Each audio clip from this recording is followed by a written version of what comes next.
Okay, welcome back. We're learning Tractate Shabbos, page 54. We'll start from my Kevulis. The Mishnah said, we learned in the Mishnah, Arechelim yoitzes kevulos, ewes may go out tied. So the Gemara says, my Kevulis, what does it mean? Shemechabli aliyah shelo lemato. It denotes that that the owners tie their tails downward, covering their genitals, so that the males will not mount them. What indicates that the term kovul denotes non-productivity? What are the cities that you gave me? And he calls them land of kavul. The question is, what is land of kavul? It means that there were people in the land who were wrapped in silver and gold. What does it mean? So it says in number 6, it's used in the sense of being tied up or wrapped. The connection between this word and non-productivity is demonstrated presently. So he says, Lo yashu ve'enov, the cities did not please him. Amar le ein. That is why they did not please him. Since the inhabitants were wealthy and fastidish, they were spoiled. Law of the avidasa, what we call today spoil, being rich and spoiled. So they would not do work, they would not be pressed into the king's service. It was land of Chom Toin. Why did they call it kovul? Because one's foot would sink into it up to the ankle. And people said that it was an ankle deep land that does not produce fruit. It's swampy. So kvunos, ewes may go out fastened. The Gemara says, the Gemara asks, what is kvunos? The Gemara answers, that the sheep is protected with a covering fastened around, so that its wool can be used for meilas. What is meilas? So it says in 11, when a lamb is born, its fleece is licked clean by its mother, and it is never with her than at that moment. To preserve the whiteness, never whiter than at that moment. So now, to preserve the whiteness, a piece of leather is bound around the lamb and clasped together with hooks, where it remains until the wool is sheared. So meilas is that exquisitely clean wool that results from this process.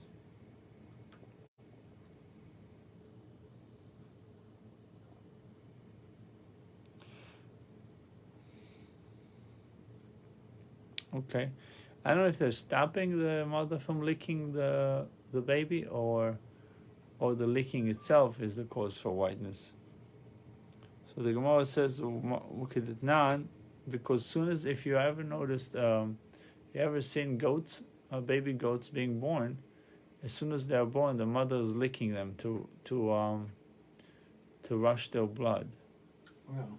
So I'm not sure if by putting the leather, they're putting it as soon as the baby is born to prevent the mother from doing it, or regardless of the mother doing it, the wool stays white, and they want to maintain the whiteness. Like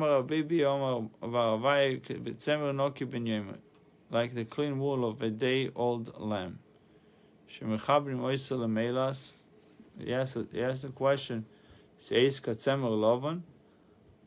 was stated, my tzemer lovan. So the Gemara says, with the clean wool of a day-old lamb, which a covering is fastened for the purpose of producing meilas, which we said it's exquisite wool. clean wool. The goats may go out with a pouch tied. Tanakama permits the pouch in all circumstances. Rabbi Yossi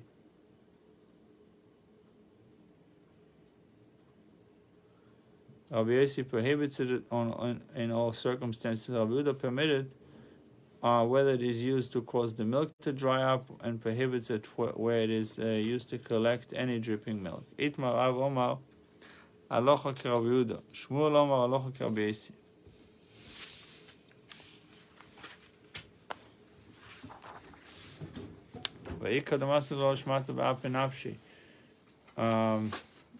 And some report that this discussion between Rav and Shmuel was stated by itself, without reference to the dispute in our Mishnah. Rav Omar li'ab shmuta v'lo lecholav. Rav says to if the pouch is used to dry up the milk, it is permitted, but if it is used to collect the milk, it is prohibited. Which is interesting. Why? Because I know you are even allowed to milk an animal on Shabbos. That's for the comfort of the animal. Not you're supposed to let the milk spill on the ground on Shabbos. No, you can collect the milk and use it on Shabbos. I don't know if you can use it on Shabbos, but you can milk it into a kli. Really? I thought you had to let it spill on the ground. Okay. Mm-hmm. Over here it says, but if it is used to collect the milk, it is prohibited. So it says that's the opinion of Rabbi Yehuda. If you look at the opinion of Tanakama, permits the pouch in all circumstances. Right. So Allah follows usually Tanakama, the rabbis. Shmuel Omar Osu, Echazeh v'Echazeh, both this case and that case, also it is prohibited.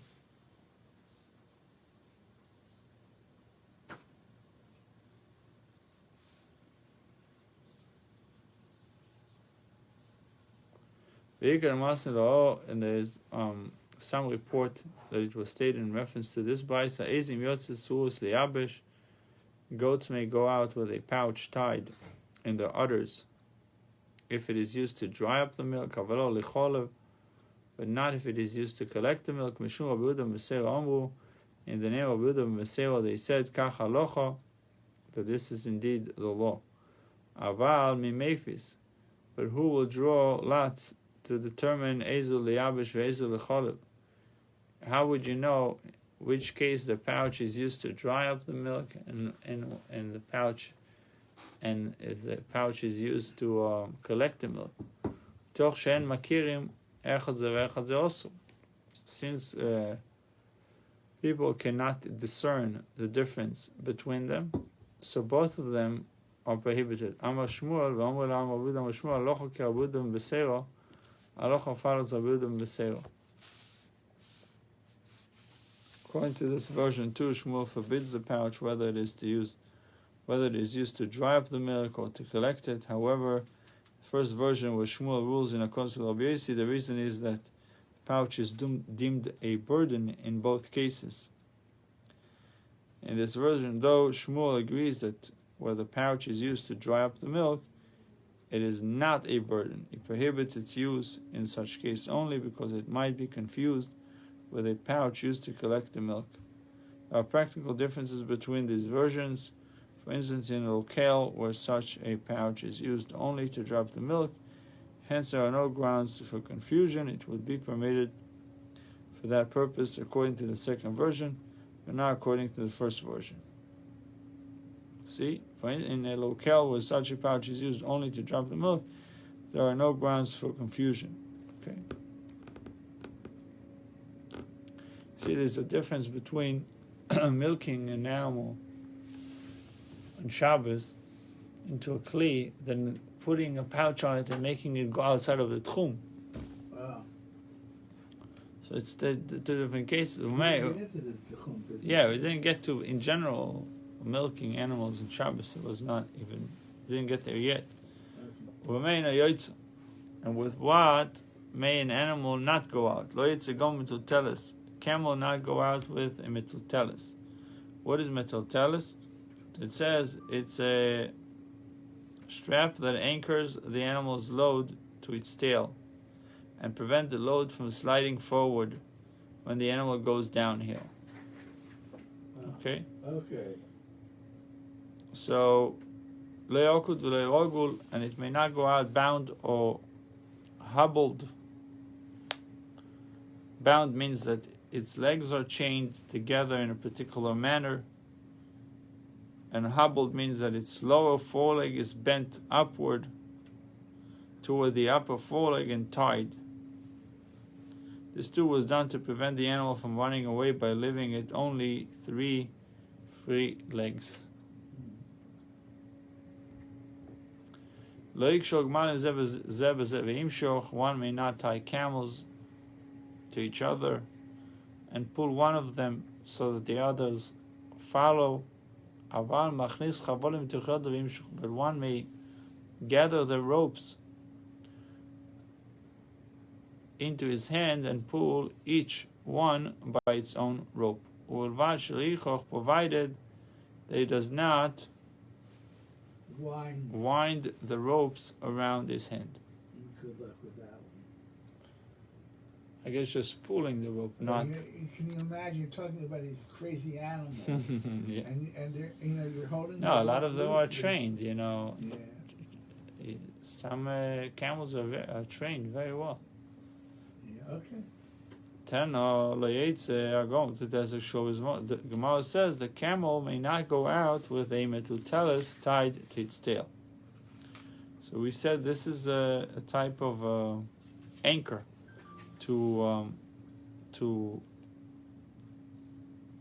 it's a type of a strap that anchors the load. That's what metutelis is.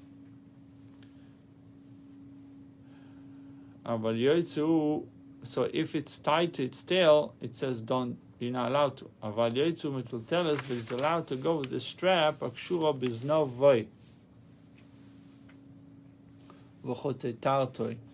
If it's tied both to tail and hump, then it's okay. Camel may go out with the metutelis tied to its placenta. Placenta that is partially hanging out. In this case, the camel will not try to shake the metutelis because doing so would cause it pain, and therefore it is unlikely to fall off. Le'okud v'le'rogul, may not go bound or hobbled. Hobbled. Yeah, we said hobbled was another type of four-leg type of a of tying. Yeah, bound the binding of hand and foot. Like Isaac, the son of Avram, was tied hand and foot. Hobbled. The one should not bend its lower foreleg on its upper foreleg and tie it there. Bound 2 foreleg and 2 hind legs. One should not bend its lower foreleg onto its upper foreleg and tie it there. Bound a foreleg and hind leg. Or 2 foreleg together, or 2 hind leg tied together. Hobbled entails that one should not bend its lower foreleg onto its upper foreleg and tie it there. But Rav Yehuda's position is still not the same as that of any Tana. It is all understandable when the first part and the last part, which we said bound and hobbled. Metziyoso kash, but the middle part, the bound also means the 2 forelegs or the 2 hind legs. Contradiction in Rav Yehuda's view.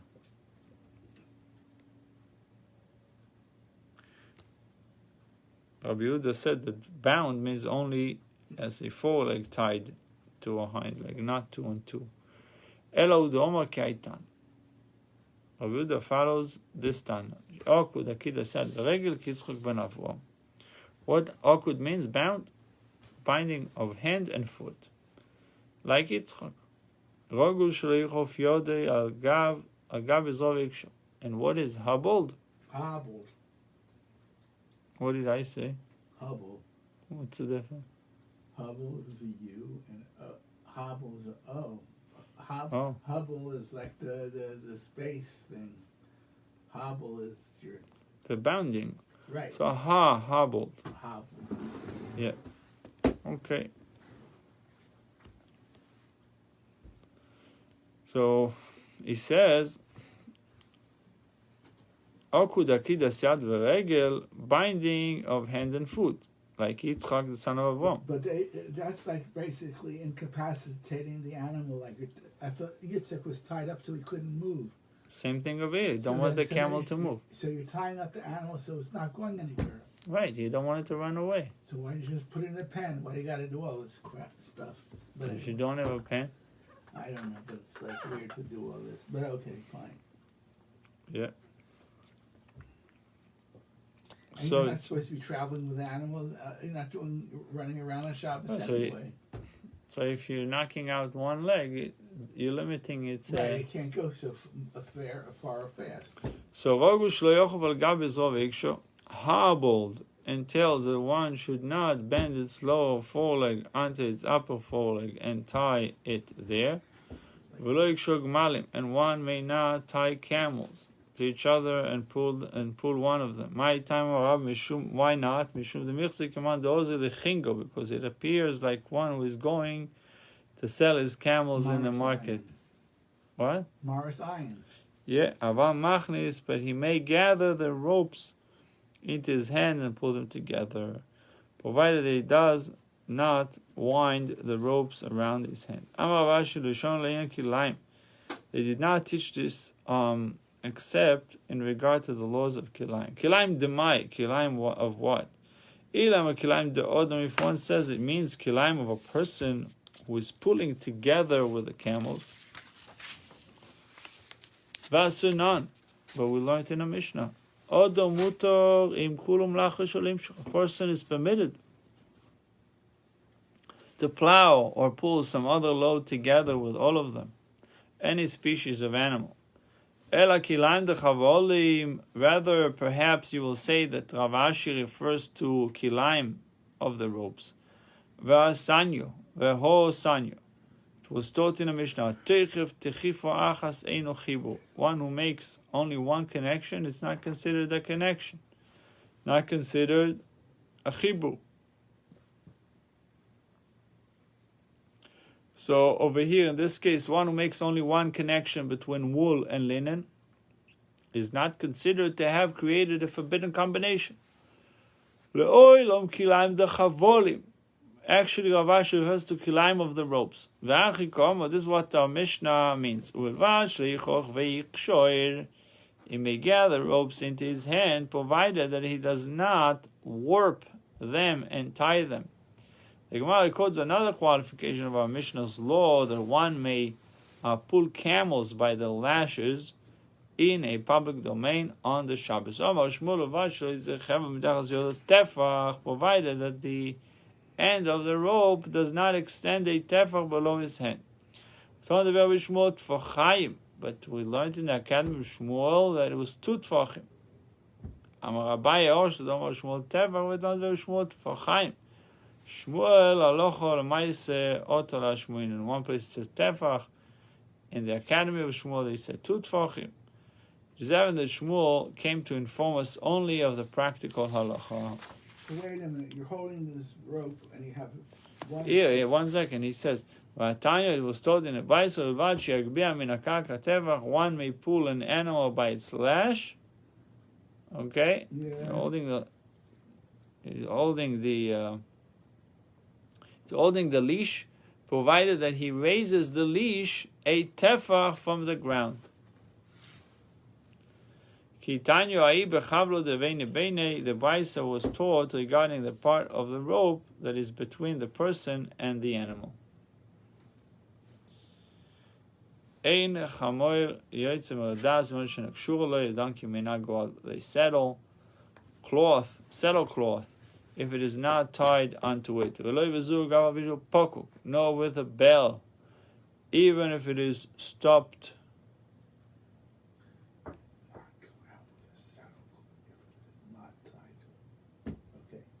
No, with a bell, even if it's stopped up, so that you wouldn't hear it ring. If it is stopped up. Okay. No, with a ladder on its neck. No, with a strap on its leg. Chickens may not go out with cords. No, with a strap on their legs. Rams may not go out with a wagonette under their tail. Ewes may not go out. Chanunos. The Gemara will talk about chanunos. And a calf may not go out with game on. We'll soon see what it is. A cow may not go out with a hedgehog skin on its udders.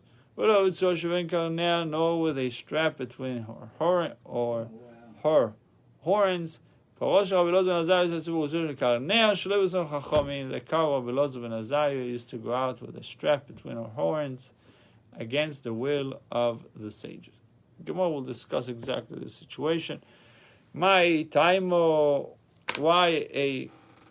what reason may a donkey not go out with a saddle cloth when it is not tied onto it? Kadamo, is the reason we said above that it might fall. Right? Yeah. It has to be tied before Shabbos. We also spoke about it is not needed as a garment to keep the donkey warm. No. It is needed to keep the donkey warm. Right, the reason is that otherwise there's no evidence that it is needed. Right. Meaning it's not needed. There's no evidence that it's needed. And a donkey may not go out with a bell even if it is stopped up. Because it looks like he's going to sell it in the market. Should not go out with a ladder on its neck. It is a brace tied next to the animal's cheek. For what purpose it is made? It is tied when the animal has a wound. So it will not turn around and scratch it. Donkey may not go out with a strap on its leg. This is a strap that they make for the animal to prevent it from injuring itself. And chickens may not go out with cords. These are cords that are made for them as identifying marks so that they will not be unwittingly exchanged for chickens belonging to others. I think that applies to the little metal bands they put on the leg. Mm-hmm. Because you see people put on birds or whatever. Yeah. Okay. And chickens may not go out with a strap on their legs. Money. So that they make for chickens so that they will not cause vessels to be broken. Rams may not go out with a wagonette. So that the ram's tail will not be bruised by stones and rocks. What does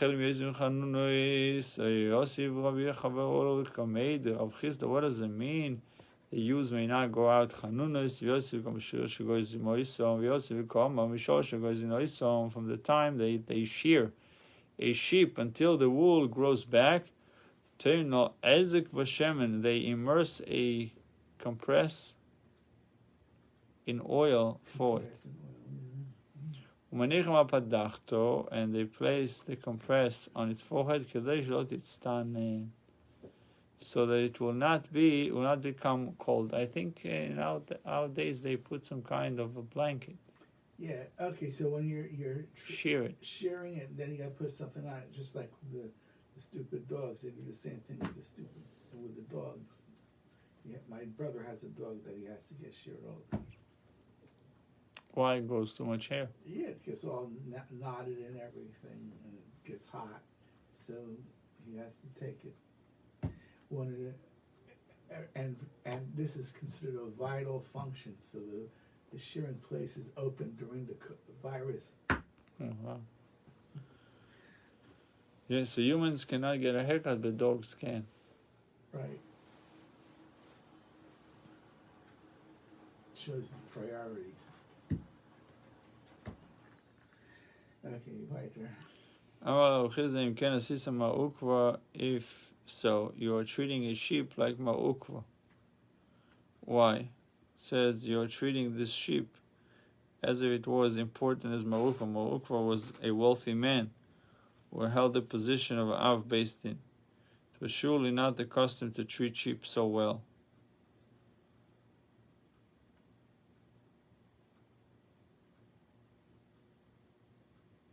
Some say the compressors are still a burden. So it cannot be the meaning of Chanunis. So Ela Yosef Apoposh Barshmul Kamed Alchiz also called Vishash Kuros later the terminal Shnei Zokin Sheshemen. When a sheep is crouching to give birth, they immerse 2 compressors in oil for it. They place one on its forehead and one on the womb, so that it will become warm. If you are treating the sheep like Yalto. Who was Yalto? Yalto was Rav Nachman's wife. Rav Nachman's point is similar to that made by Rav Chisda.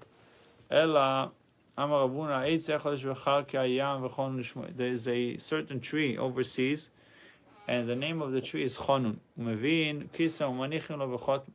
They bring a chip of its wood and they put it in the sheep's nostril, so that it will sneeze and the worms in its head will fall out.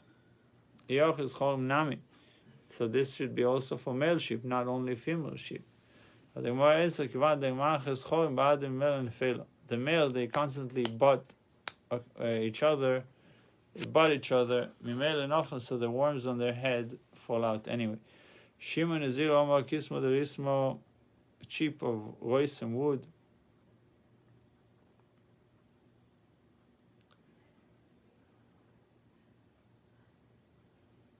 They put a chip of rois and wood into the sheep's nostril to make it sneeze. Maybe they can just put a little bit of tobacco, right? The stuff that Chani has. What does Rabban say that Chanunis means?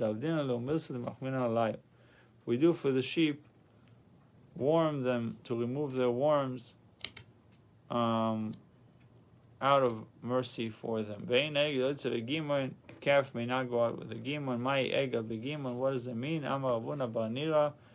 It is a small yoke which is used to train the calf to bend its head. How do we know that gimon means to bend? Denotes bending. To bend one's hand like a fish hook. Agumon. A cow may not go out with a hedgehog skin. It is a shield that make for a cow, so that leeches do not suck milk from her. Cow may not go out with a strap between its horns. Either according to Rav, who said whether the strap is for decoration or to control the cow, it is forbidden. But if it's according to Shmuel said decoration is forbidden, but to control the cow is permitted. The cow of Elazar ben Azariah, Chad Paro Havelei, but did he? Rabbi Elazar only had one cow. Rabbi Elazar's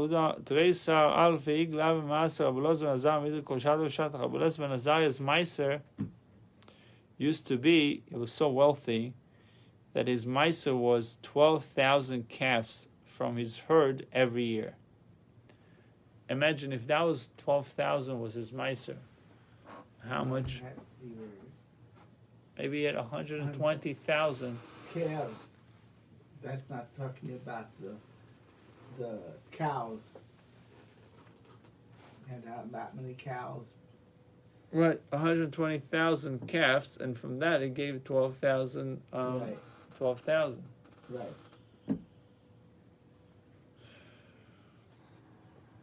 So how can you say in singular the cow of Rabbi Elazar ben Azariah used to go out with a strap between its horns?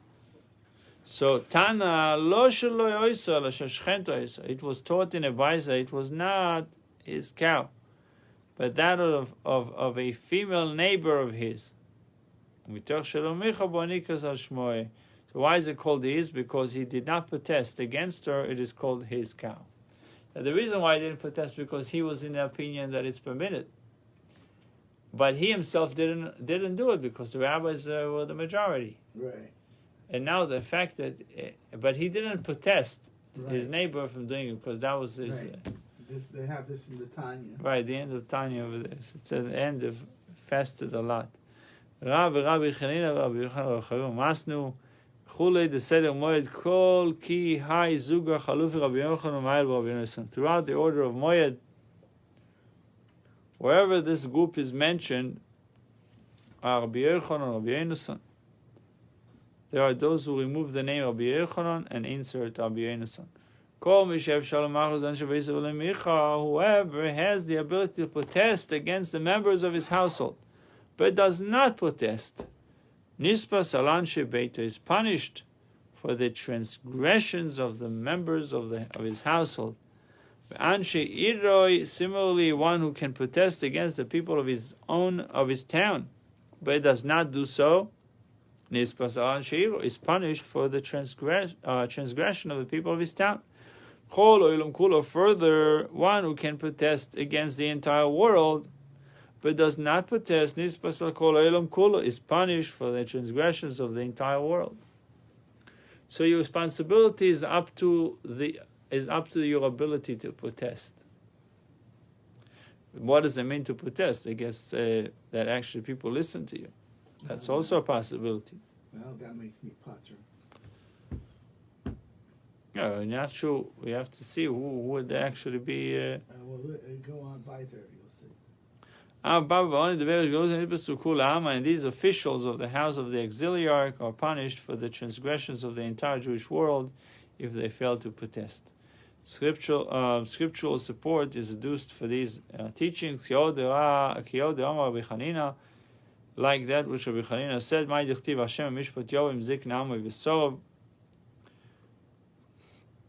what does it mean, the pasuk in Isaiah chapter 3 verse 14, where it says Hashem will enter into judgment with the elders of his people and its rulers? Im sorim chotu, is rulers sinned? Question mark.